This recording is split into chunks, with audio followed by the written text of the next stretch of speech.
is timing in terms of raising your hands. The first mistake is timing. Some people raise way too early before. So if I go, how many of you, and you don't even know what the question is, if I ask the wrong question, I could totally lose your trust. So what the timing is, as soon as you ask the question, how many of you want to make more money in your coaching business? Question mark. Then you raise your hand straight up, like this. It's like, boom, straight up.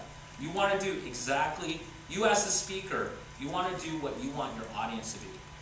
So straight up right there after you ask the question.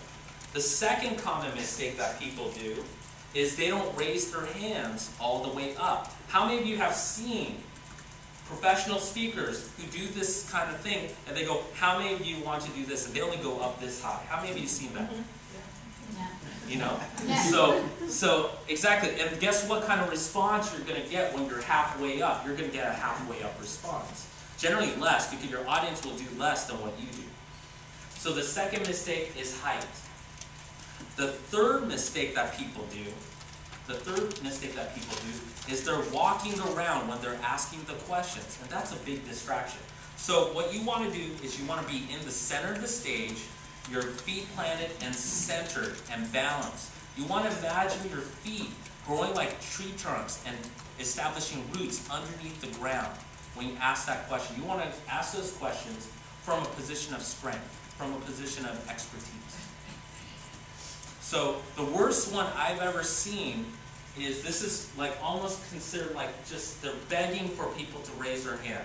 They'll do all these things wrong. They'll do, how many of you want to go, and you know they're like you know, please raise your hand, you know, and instead of just going straight here, being centered, and how many of you want to make more money in your coaching business right there. And so that's the key thing right there.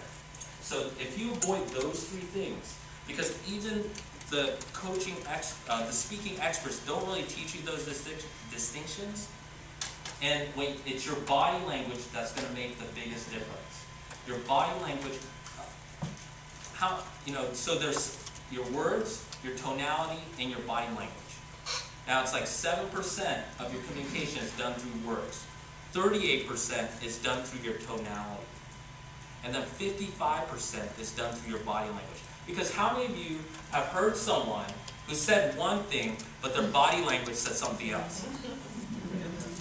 And so that's